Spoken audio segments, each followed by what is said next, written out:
prépare-toi. Ce qui arrive dans les prochaines années n'est pas un simple changement, c'est une transformation profonde.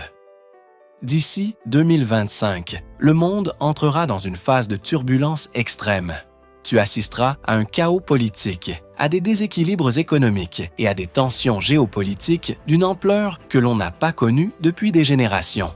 Mais ceci n'est pas qu'une prédiction, c'est un avertissement fondé sur des schémas que l'histoire a déjà vus. Pendant longtemps, j'ai cru que les événements capables de bouleverser le monde étaient totalement imprévisibles. Puis, j'ai découvert quelque chose de surprenant. Nombre des choses qui aujourd'hui nous désorientent se sont déjà produites à maintes reprises au cours de l'histoire. Simplement, pas de notre vivant. J'en ai fait l'expérience pour la première fois en 1971, alors que je travaillais à la Bourse de New York. Cette année-là, le président Nixon a mis fin à la convertibilité du dollar en or. Un moment clé, la promesse de soutenir la monnaie par de l'or était rompue. Je m'attendais à un effondrement brutal des marchés, mais à la place, ils ont grimpé. Je ne comprenais pas pourquoi. Ce n'est que plus tard que j'ai découvert qu'un événement très similaire s'était produit en 1933, lorsque Roosevelt s'adressa au peuple à la radio. La même situation. C'est là que j'ai compris. L'histoire ne se répète pas exactement, mais elle rime. Dès lors, j'ai commencé à étudier les grandes crises du passé. Je me suis penché sur les années 1930, la Grande Dépression, les taux d'intérêt à zéro, la montée des tensions sociales. Tous ces éléments se sont reproduits presque à l'identique en 2008. Et grâce à cette connaissance historique, nous avons pu anticiper la crise financière et en tirer parti. Aujourd'hui, j'observe trois grandes dynamiques qui redessinent le cours de l'histoire et qui, auparavant, ne s'étaient jamais produites en même temps dans notre époque. La première, c'est l'explosion sans précédent de la dette et de la création monétaire par les banques centrales. Quels effets cela aura-t-il à long terme? Comment cela affecte-t-il la stabilité d'une monnaie de réserve mondiale? Pour comprendre, j'ai dû étudier l'ascension et la chute d'économies entières. La deuxième force, c'est la polarisation politique interne. La montée du populisme, qu'il soit de droite ou de gauche, génère un climat où aucun camp n'est prêt à accepter la défaite. Ce type de conflit intérieur, où il ne s'agit plus d'un débat d'idées, mais d'une lutte pour la survie politique, a souvent précédé des périodes historiques de très sombres. La troisième grande force, l'affrontement entre superpuissances. L'émergence de la Chine comme puissance économique et militaire remet directement en question le leadership des États-Unis. Cela est en train de reconfigurer l'équilibre mondial. Et ce genre de compétition ne se termine presque jamais sans confrontation. Ces trois éléments sont loin d'être anodins. Ce sont des signes clairs d'un changement fondamental. Mais en approfondissant mes recherches, j'ai identifié deux autres facteurs qui, eux aussi, ont modifié le cours de l'histoire avec une force égale, voire supérieure. Le premier, les catastrophes naturelles extrêmes. Sécheresse, inondations, pandémies. À travers les siècles, ces événements ont détruit davantage de civilisations et redessiné plus de frontières que bien des guerres. Leur impact est colossal et souvent sous-estimé. Le second, les progrès technologiques. Les grandes révolutions technologiques ne se contentent pas de transformer les industries. Elles modifient les empires. Elles bouleversent l'équilibre des puissances et instaurent de nouvelles règles du jeu. C'est pourquoi j'ai choisi de concentrer mon analyse sur ces 5 grandes forces. La dette et la création monétaire, les conflits politiques internes, la rivalité entre puissances mondiales, les catastrophes naturelles et l'innovation technologique. J'ai découvert que ces forces interagissent selon un cycle récurrent, régi par des relations de cause à effet. Mais constater que le cycle se répète ne suffisait pas. Je voulais comprendre pourquoi. Pour cela, j'ai étudié les 10 empires les plus puissants des 5 derniers siècles, ainsi que les 3 grandes monnaies de réserve qui ont dominé le monde. Ce parcours m'a permis de comprendre comment le florin des Pays-Bas, la livre sterling de l'Empire britannique, le dollar américain et, aujourd'hui, le yuan chinois sont devenus des monnaies de référence mondiale, et comment leurs empires respectifs ont connu l'ascension, puis le déclin. Pour simplifier l'analyse, je me suis concentré sur 4 cas majeurs. les empires néerlandais, britanniques, américains et chinois. Chacun de ces cycles dure en moyenne environ 250 ans, avec des périodes de transition de 10 à 20 ans, presque toujours marquées par de grands conflits. Les puissances établies ne cèdent jamais leur place sans combattre.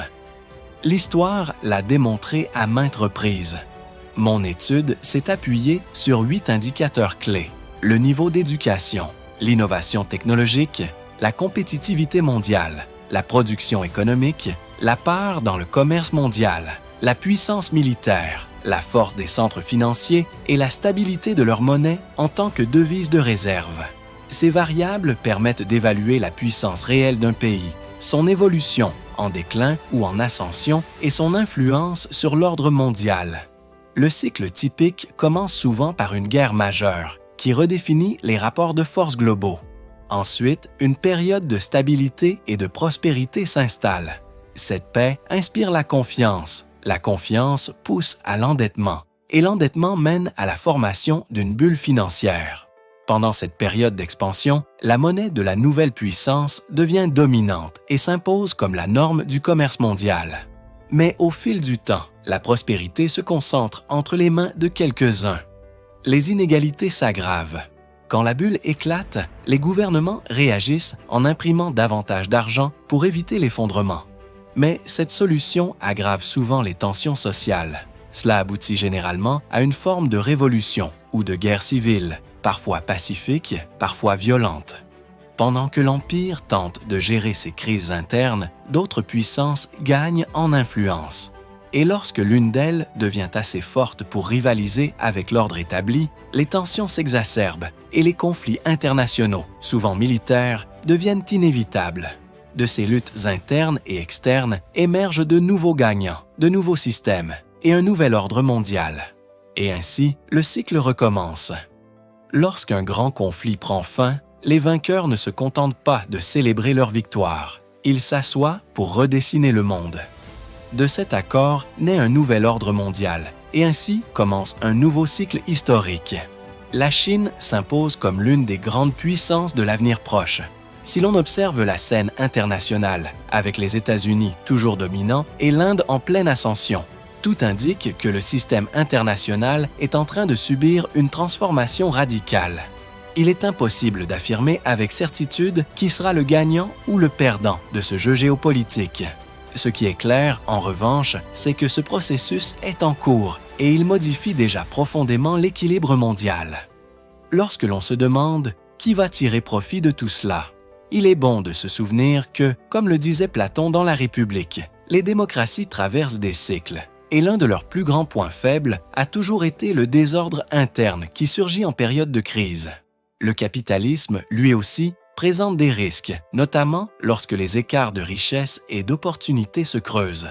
Ces tensions ont souvent été le détonateur de l'effondrement de systèmes démocratiques. Dans les années 1930, plusieurs démocraties ont cédé sous cette pression. Les parlements de l'Allemagne, de l'Italie, de l'Espagne et du Japon ont choisi de se tourner vers l'autoritarisme, dans l'espoir de rétablir l'ordre et la stabilité. Les deux systèmes de gouvernance, démocratie et autocratie, possèdent leurs forces et leurs faiblesses. Nous avons eu la chance de vivre dans des sociétés fondées sur la liberté, l'état de droit, l'innovation et la coexistence. Mais si nous ébranlons ces principes, que ce soit de l'intérieur ou à cause de pressions extérieures, alors nous nous exposons à une grande vulnérabilité au cœur de cette nouvelle confrontation mondiale. En fin de compte, la clé ne résidera pas uniquement dans les ressources disponibles, mais plutôt dans la manière dont chaque société relève ses propres défis.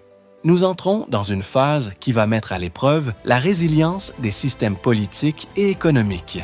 Mes analyses reposent sur des données mesurables et des tendances vérifiables. Et à cet égard, l'Inde se distingue clairement. À bien des égards, l'Inde d'aujourd'hui ressemble à la Chine des années 1980, lorsque cette dernière a entamé sa transformation spectaculaire. Regardons les chiffres, la croissance du revenu par habitant, des réformes économiques ambitieuses, un bouillonnement d'innovation et un potentiel humain considérable. Bien sûr, l'Inde fait face à des tensions internes, notamment liées à sa diversité religieuse complexe, avec plus de 240 millions de musulmans. Mais rien ne laisse penser que ces défis freineront sa progression. L'histoire démontre d'ailleurs que les pays restés neutres pendant les grandes guerres ont souvent connu de meilleurs résultats que les vainqueurs ou les vaincus. Dans le duel actuel entre la Chine et les États-Unis, avec la Russie et d'autres puissances formant des alliances, les pays qui parviendront à rester au centre, comme l'Inde, seront probablement les grands bénéficiaires. Aujourd'hui, 3 régions clés sont le théâtre de transformations majeures. 1. L'Asie du Sud-Est, en particulier les pays membres de l'ASEAN, Indonésie, Philippines, Vietnam, où le dynamisme économique et démographique augure des décennies de croissance. Singapour, avec son modèle efficace, agit comme un véritable hub régional. 2. Le Moyen-Orient, en particulier les pays du Golfe, attire des investissements massifs, des talents internationaux et restructure ses économies au-delà du pétrole. La redistribution de la richesse dans cette région est frappante. 3e. Et bien sûr, l'Inde, dont le modèle hybride lui confère une position unique sur la scène mondiale.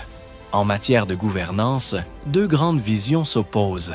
Dans les systèmes autocratiques, les décisions se prennent selon une logique organisationnelle, avec un comité exécutif, une hiérarchie claire. Beaucoup considèrent ce modèle comme plus réactif en période de crise. Il est également admis que la rivalité entre les nations est inévitable. Au fil des siècles, le monde a été un champ de bataille permanent pour le pouvoir et l'influence. Ce schéma se répète encore et encore, comme s'il répondait à une logique historique implacable. La tension entre volonté d'expansion et tentative de confinement est constante. C'est comme vouloir maintenir un couvercle sur une marmite en ébullition. La pression continue de monter. Du point de vue chinois, nourri par 5000 ans d'histoire, le danger majeur réside dans l'instabilité intérieure. Ils évoquent souvent une grande tempête à l'horizon, une expression qui renvoie à la fois à des tensions géopolitiques et à des déséquilibres internes, notamment une grave crise de la dette, nécessitant une restructuration urgente. Leur apprentissage historique leur a montré qu'en période de turbulence, il est essentiel d'éviter l'implosion sociale. C'est pourquoi un contrôle politique fort et une centralisation rigoureuse du pouvoir sont vus comme des outils de survie. On peut débattre de la justesse ou de l'efficacité de cette approche, mais pour eux, il s'agit d'une conclusion fondée sur l'expérience des siècles passés. Abordons maintenant la question de la productivité. Historiquement, le progrès réel a toujours été lié aux grandes révolutions technologiques. Dans les années 1920, par exemple, on a assisté à une explosion de brevets, d'inventions et d'avancées industrielles. Mais cette période fut aussi marquée par une forte accumulation de dettes et des inégalités croissantes. La combinaison de ces éléments a été déterminante dans les événements qui ont suivi. Aujourd'hui, nous sommes à l'aube d'une nouvelle vague de technologies émergentes qui pourrait bien redéfinir les règles du jeu mondial. Eh bien, ces avancées technologiques qui émergent peuvent être utilisées à la fois à des fins militaires et pour optimiser les processus de production. Mais il est évident qu'il nous faudrait repenser la manière de répartir équitablement les ressources, les opportunités, et ainsi de suite. Revenons au point de départ. Il est nécessaire de nous poser la question: qu'est-ce qui est réellement en jeu? Pourquoi sommes-nous en conflit? Une raison fondamentale est la lutte pour l'argent. Si nous traversons une récession, si la dette continue de s'accumuler, et il y a de bonnes raisons de penser que cela est sur le point de se produire. Nous pourrons en parler plus tard. Les gens se battront pour l'argent et en même temps pour des différences liées aux valeurs. Par exemple, les différences de valeurs surgissent lorsqu'on débat sur comment éduquer les enfants, les questions de genre, les divergences dans les systèmes éducatifs et ainsi de suite. Il est évident que nous assistons à une augmentation des conflits liés à ces questions. Il y a beaucoup de choses pour lesquelles se battre, et même si nous évitons l'affrontement physique, espérons-le, nous devrons quand même faire face au défi de redistribuer non seulement l'argent, mais aussi les opportunités de manière plus équitable. Cela nécessitera une réflexion profonde. et un débat qui prendra probablement beaucoup de temps et d'énergie. Il est vraiment fascinant de constater que si nous ne luttons pas pour les ressources naturelles comme nous l'avons fait historiquement, nous risquons de finir par nous battre pour des questions plus sociales, pour des structures et des croyances collectives. Et pourtant, n'oublions pas que la lutte pour les ressources reste une réalité. Nous vivons dans une société marquée par la dette et nous agissons comme si cette situation était soutenable, mais nous continuons à l'accumuler sans limite. En regardant l'histoire, et nous pourrons approfondir ce sujet si vous le souhaitez. Nous savons que ce processus peut durer un certain temps, mais vous ne pouvez pas continuer à élever votre niveau de vie si vous vous endettez de manière insoutenable. La dette ne peut pas croître indéfiniment, car à un moment donné, cela entraîne des conséquences inévitables. Ce phénomène, à mesure que la dette s'accumule, élargit également l'écart de richesse et augmente les différences de valeur, ce qui génère diverses réactions face aux politiques et contrôles établis. C'est pourquoi nous voyons surgir de grands mouvements sociaux. Il y aura une multitude de causes pour lesquelles les gens se battront et, espérons-le, nous verrons également des avancées significatives dans la productivité. Je pense que, dans les années à venir, nous vivrons ce qui pourrait être appelé une guerre du temps. Pendant cette période, nous serons témoins d'une transformation radicale à mesure que tous ces éléments se manifesteront. Cela commencera par les prochaines élections, suivies par des tensions géopolitiques, puis par l'impact du changement climatique. Un sujet, soit dit en passant, avec des coûts extrêmement élevés, quelque chose que nous pourrions analyser plus en détail, et enfin, le rôle crucial de la technologie, qui, d'un côté, pourrait représenter une solution miraculeuse, mais qui pourrait aussi devenir une arme puissante. Maintenant, concentrons-nous un instant sur la dette. Il ne s'agit pas seulement de la dette des États-Unis, mais aussi de la dette d'autres pays, qui ensemble représentent une somme astronomique. Comment devons-nous alors conceptualiser la dette par rapport au produit intérieur brut, PIB? Il faut la considérer à la fois de manière relative et absolue, car de nombreux pays traversent ces cycles de dette simultanément, ce qui s'est produit de manière marquante pendant la Grande Dépression. Ce qui se passe dans ce genre de cycle, c'est que la dette croît de manière disproportionnée par rapport aux revenus, ce qui entraîne une augmentation des paiements de la dette par rapport à ses revenus. Ce phénomène conduit inévitablement à une baisse de la consommation. Avec le temps, la seule issue semble être d'imprimer davantage d'argent. Ainsi, lors de la prochaine récession, il est probable que nous verrons un renouveau de l'impression monétaire. Il y a déjà des signes clairs que le plus grand risque surviendra lorsque les investisseurs ne voudront plus acheter ces obligations. En termes d'offres et de demandes, lorsqu'il y a un déficit budgétaire, on recourt à l'emprunt en vendant des obligations pour le couvrir. Qui achète ces obligations? Pourquoi les achètent-ils?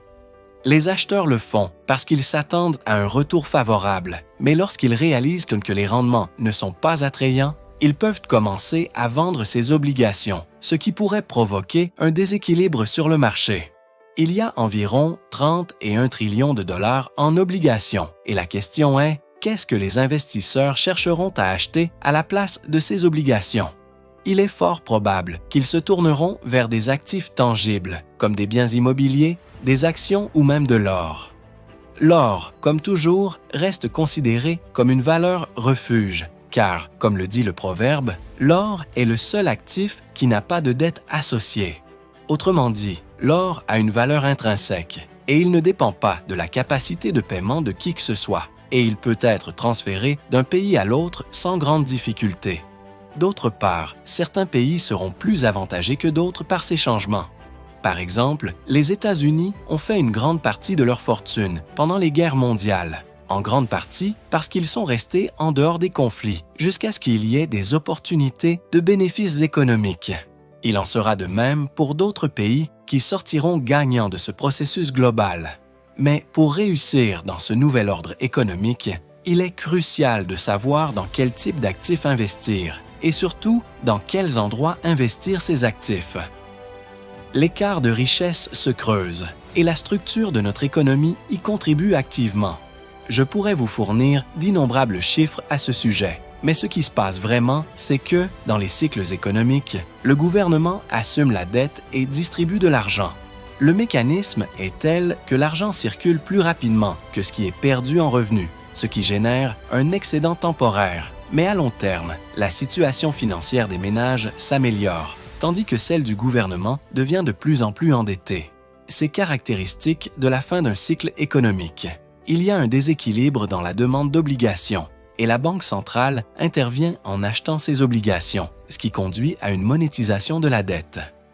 Le résultat direct de cela est que, d'une part, l'écart de richesse se creuse et d'autre part, l'inflation augmente.